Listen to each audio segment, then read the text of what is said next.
Hi, it's Skippy again. It's me. I'm Skippy. Hi. Uh, I was just like looking around. I was gonna eat my breakfast burger because I got calls on your breakfast burger. I know you're so jealous. Look at me. But instead, I decided I wanted to talk about something else that I love. Music, especially one specific type of music that I grew up with. I don't know if you've ever heard of it. It's called what's it called? Rap music. Yeah, I grew up. Um, I know it sounds crazy, but I grew up listening to rap. I'm 53 years old.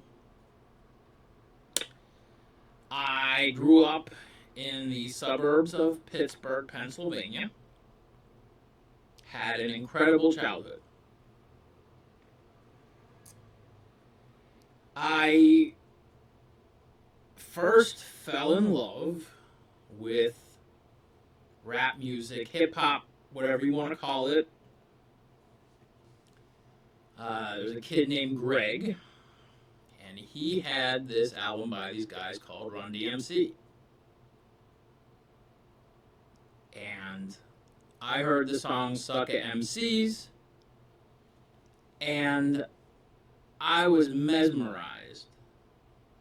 I was just, my ears bugging out of my head, just, what is this? I was just blown away by just music. You know, because I unfortunately, I grew up in a household that didn't play a lot of music outside of myself and my younger brother. We were the guys who were like, we like music, we like it loud. I had a boombox. My younger brother had this huge stereo, and we would just torture everybody with our Sonic Delights. In the early 80s, I found two types of music. Three types, actually.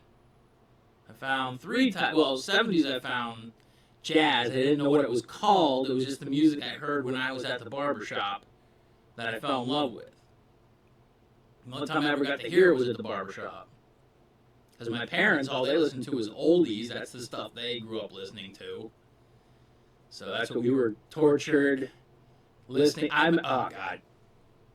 My mom, I love her to tears, but she got angry with me one time for listening to rap music, hip-hop, on my turntable in the basement, because I had just fuck ton of records growing up. And I'd be listening to it, she'd come down to, hey, you can't even understand what you're saying, blah, blah, blah, da, da, da, da, da. And I'm like, hey, Mom, quick question, you listen to oldies, right? She's like, yeah. I'm like, who put the ba in the ba shoo ba shoo ba? Who put the ram in the ram-a-lam-a ding-dong? Who was that man? I want to shake his hand. And she's like, eh, like, everybody's music growing up, it sucks, but somebody likes it, okay? But I actually still have my first rap album that I ever received. It was a birthday present for my 12th birthday in 1984. This is my first hip-hop album. This is Nucleus, Jam on Revenge. Wiki, wiki, wiki, wiki. This is, that's where I first discovered hip-hop, was breakdancing. Breakdancing and hip-hop were kind of synonymous. Later on, I found out it was also synonymous with graffiti, which I also did, which I was not good at, but my friends were amazing. Much better artists than I could ever be, but anyhow. My parents' landlady, who they remained friends with even after they moved out of the building, she got me this for my 12th birthday. Nucleus Jam on Revenge. And this is, it's not just a hip hop album, it's not just a rap album. It is a story about fascism, actually, where these dudes can't break dance on their planet, so they escape to Earth because it's free there and they can break dance. And it's just an awesome album. And hey, Murgatroyd, let's go. Yeah, this is my first hip hop album ever. Not my last. I ended up, there's a radio station in Pittsburgh. It's called WPTS. And back in the day, it was 98.5. Now it's 92.1, I believe, unless they changed it again. College radio station out of the University of Pittsburgh. We couldn't get this signal on any radio that had an analog dial with a needle on it. The only digital radio we had was in my parents' station wagon. They had a Buick station wagon with a digital tuner. On Friday nights, I didn't care how cold it was outside. I got into the front seat of that car and I listened to that radio show. They had this hip hop, this rap radio show that went from like 10 p.m. until midnight. And I could not get enough of it. Like, this music just said something to me. And I'm so happy I found one of the songs. There's this guy named MC Breeze out of Philadelphia, made this song called Discombobulator Boobulator that I haven't heard since I was a kid. I had it on a tape. I recorded it off of the radio one time because I love this song. And I forget where I taped it. I don't know if I taped it at a friend's house or something, but I would always request Discombobulator Boobulator. And finally got it, and then lost the tape, but now it's on YouTube, so happy. That's why I love YouTube, for finding me all the obscure crap that I haven't heard in forever. Like, I went to this show.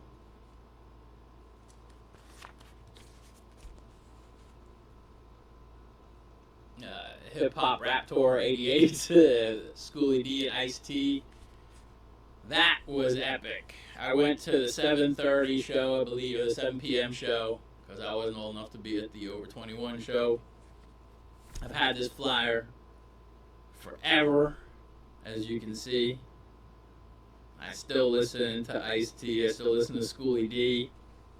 I just grew up with the good stuff. Not saying that today's stuff isn't good. I love Tyler, the Creator. I think he's incredible. And his new... he always manages to create a song where I go, I can't stop dancing to this.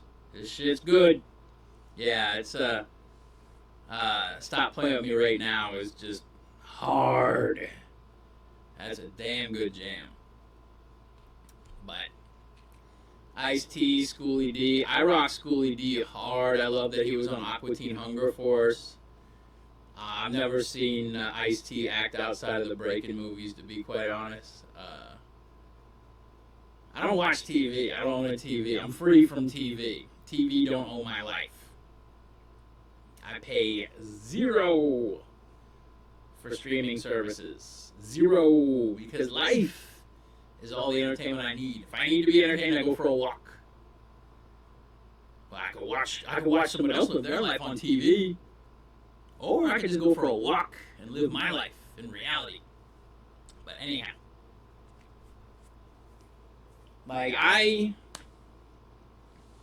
when I was a kid, I wanted... Life imitates art. Okay? Art does not imitate life. Life imitates art. If you don't believe me, People who produced crystal meth after Breaking Bad came out added blue dye to their meth just because of the TV show. Life imitates art. We all do it. I do it. I'll give an example. A couple examples. When I was growing up, my identity crisis is I wanted to be Flavor Flav. That dude was my freaking hero. He was just so outlandishly awesome that I was like, hell yeah, I want to be like him. I used to wear this to school. Anyone who knew me in school knew my clock. I was like, why not, man? I thought it was the coolest shit ever. Now I know what time it is. It's a shower clock. But my favorite part of this isn't that, I've had it since I was in high school, or that Flavor Flav gave me someone to emulate and imitate. But I just love it because I took this to the Bernie Sanders rally when he was in town trying to be president and stuff. And Public Enemy was the opening for Bernie. And I've seen Public Enemy plenty of times. One time I saw them and George Clinton was on stage, and then I saw him outside on the street, and I gave him a huge hug. But I went to go see Bernie Sanders. I didn't go to see Bernie Sanders. I don't really give a fuck about politics. I went to go see Public Enemy. And I saw Public Enemy is when Flavor Flav had left the band for a minute, and I just wanted to see Public Enemy. And I went. I saw Public Enemy. They were amazing. I waited 3 hours after the show to meet Chuck D. Happy birthday, Chuck, by the way. It was your birthday yesterday. But I waited 3 hours after the show to meet Chuck D. And when I did, I thanked him for being the only Black history teacher I had in school, because that's what Public Enemy's music is. It's a Black history lesson. A damn good one at that. And I thanked him just for the music, for the awesomeness. I was beaming. There's a picture of me on my Instagram. I was just like so happy I finally got to meet Chuck D. Because I met Flavor Flav a bunch of times. He's awesome.